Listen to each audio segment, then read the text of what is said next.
بسم اللہ الرحمن الرحیم۔ شروع اللہ کے نام سے جو نہایت رحم کرنے والا ہے اور سب پر مہربان ہے۔ السلام علیکم دوستو۔ قرآن کریم میں سب سے بڑا قصہ حضرت موسیٰ علیہ السلام کا ہے۔ حضرت موسیٰ علیہ السلام اللہ کے مخلص پیغمبر ہیں۔ آپ کو کلیم اللہ کے نام سے بھی جانا جاتا ہے۔ حضرت موسیٰ علیہ السلام کے والد کا نام عمران علیہ السلام اور بھائی کا نام ہارون علیہ السلام ہے۔ آپ میں طاقت اور قوت بہت زیادہ تھی۔ حضرت موسیٰ علیہ السلام کے زمانے میں ایک مغرور اور ظالم بادشاہ تھا جس کا نام ولید بن مشعب تھا، جو فرعون کے نام سے مشہور ہے۔ یہ ظالم اور مغرور بادشاہ بنی اسرائیل کی قوم پر بہت زیادہ ظلم و ستم کیا کرتا تھا۔ فرعون کو ماننے والے قبطی کہلاتے تھے اور وہ عیش و آرام کی زندگی گزارتے تھے۔ ایک روز فرعون نے خواب دیکھا کہ بیت المقدس سے مصر کی جانب ایک آگ بڑھتی چلی آ رہی ہے۔ وہ آگ تمام مصر والوں کو جلا ڈالی ہے، مگر اس آگ سے بنی اسرائیل کے گھر محفوظ رہتے ہیں۔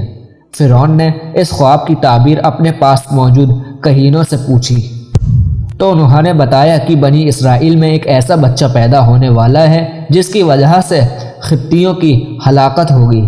تورات میں ہے اور تاریخ کے جاننے والے بھی کہتے ہیں کہ فرعون کو بنی اسرائیل سے اس لیے دشمنی ہو گئی تھی کہ اس زمانے کے کاہنوں اور نجومیوں نے اس کو بتایا تھا کہ اس کی حکومت کا خاتمہ ایک اسرائیلی لڑکے کے ہاتھ ہوگا۔ اور کچھ تاریخی روایتوں میں ہے کہ فرعون نے ایک بھیانک خواب دیکھا تھا جس کی تعبیر دربار کے علم والوں نے بتائی تھی کہ بنی اسرائیل میں ایک لڑکا پیدا ہوگا جس کے ہاتھوں تیری سلطنت کا خاتمہ ہوگا۔ اس پر فرعون نے ایک جماعت کو اس لیے مقرر کیا تفتیش اور تلاش کے ساتھ اسرائیلی لڑکوں کو قتل کر دے اور لڑکیوں کو چھوڑ دیا کرے۔ حضرت موسیٰ علیہ السلام کی والدہ جب حمل سے ہوئی تو اس کی خبر کسی کو نہ تھی۔ انہوں نے سب سے یہ راز چھپائے رکھا اور جب حضرت موسیٰ علیہ السلام پیدا ہوئے تب بھی سوائے قریبی رشتہ داروں کے اور کسی کو معلوم نہ تھا۔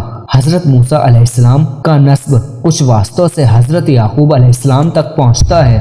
ان کے والد کا نام عمران اور والدہ کا نام یوکاود تھا۔ عمران کے گھر میں موسیٰ علیہ السلام کی پیدائش ایسے زمانے میں ہوئی جس زمانے میں فرعون اسرائیلی لڑکوں کو قتل کرنے کا فیصلہ کر چکا تھا۔ بہرحال 3 مہینے تک ان کے پیدا ہونے کی کسی کو پکی خبر نہ ہونے دی۔ اس سخت اور نازک وقت میں آخر اللہ تعالیٰ نے مدد کی اور موسیٰ علیہ السلام کی والدہ کے دل میں یہ بات ڈال دی کہ تو ایک تابوت کی طرح صندوق بنا جس پر رال اور روغن پالش کر دو تاکہ پانی اندر نہ جا سکے، اور اس میں بچے کو حفاظت سے رکھ دو اور پھر اس صندوق کو نیل ندی میں بہا دو۔ حضرت موسیٰ علیہ السلام کی ماں نے ایسا ہی کیا اور ساتھ ہی اپنی بڑی لڑکی موسیٰ کی بہن کو لگایا کہ وہ اس صندوق کے بہاو کے ساتھ کنارے کنارے چل کر صندوق کو نگاہ میں رکھے اور دیکھے کہ اللہ تعالیٰ اس کی حفاظت کا وعدہ کس طرح پورا کرتا ہے، کیونکہ موسیٰ علیہ السلام کی والدہ کو اللہ تعالیٰ نے یہ بشارت پہلے ہی سنا دی تھی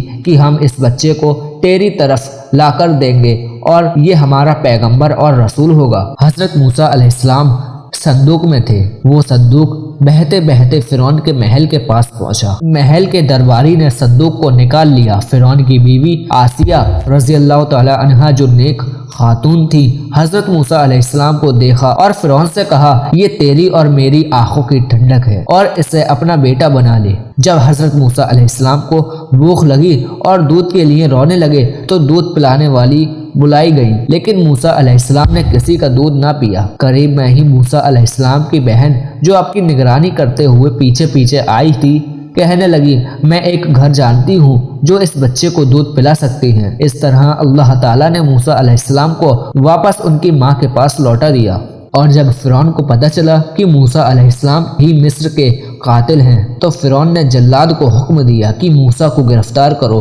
مصریوں کے اس مجمع میں ایک شہری وہ بھی تھا جو دل و جان سے حضرت موسیٰ سے محبت رکھتا اور اسرائیلی مذہب کو جانتا تھا۔ یہ فرعون ہی کے خاندان کا آدمی تھا اور دربار میں حاضر تھا۔ اس نے فرعون کا یہ حکم سنا تو جلاد سے پہلے ہی دربار سے نکل کر دوڑتا ہوا حضرت موسیٰ کی خدمت میں حاضر ہوا اور ان سے سارا قصہ بیان کیا اور ان کو مشورہ دیا کہ اس وقت بہتر یہی ہے کہ خود کو مصریوں سے نجات دلائیے اور کسی مقام پر ہجرت کر جائیے جہاں ان کی پکڑ نہ ہو سکے۔ حضرت موسیٰ علیہ السلام نے اس کے مشورے کو قبول کیا اور ارجاء مدین کی طرف خاموشی کے ساتھ روانہ ہو گئے۔ حضرت موسیٰ علیہ السلام واپس ہوئے اور اپنے بھائی حضرت ہارون علیہ السلام کو ساتھ لے کر فرعون کے محل پہنچے۔ حضرت موسیٰ علیہ السلام نے فرعون کو دین کی دعوت دی تو فرعون نے کہا کہ تیرا رب کون ہے؟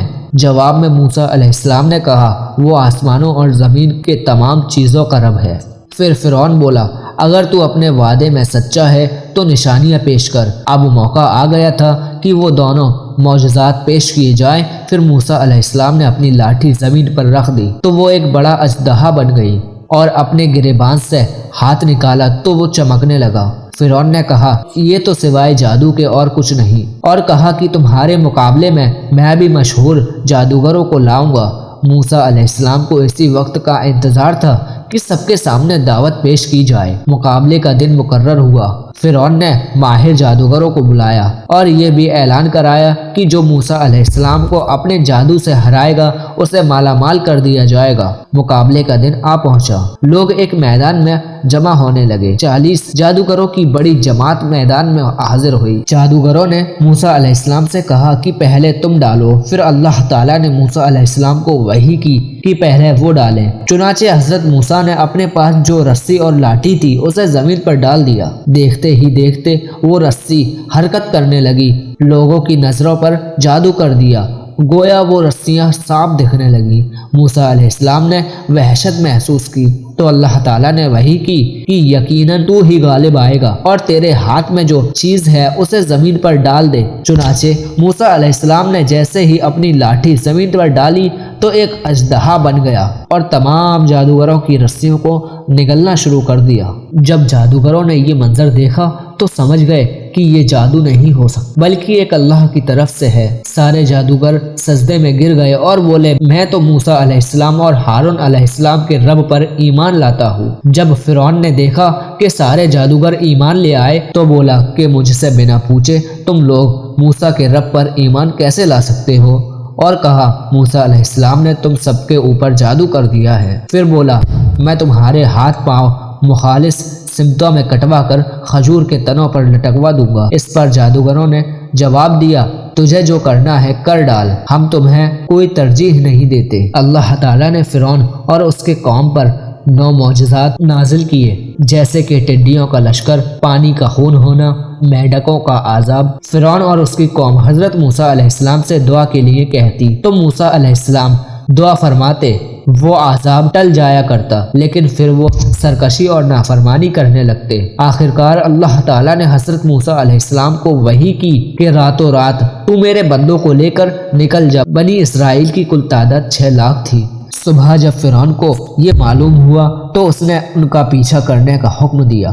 حضرت موسیٰ علیہ السلام اپنے لشکر کو لے کر بحر احمر کے کنارے پہنچے۔ جب بنی اسرائیل اور موسیٰ علیہ السلام نے پیچھے مڑ کر دیکھا تو فرعون کا لشکر ان کا پیچھا کرتے ہوئے چلا آ رہا تھا۔ یہ دیکھ کر بنی اسرائیل پریشان ہو گئے کہ اب کیا ہوگا۔ پیچھے فرعون اور اس کا لشکر اور آگے سمندر کی اونچی اونچی لہریں۔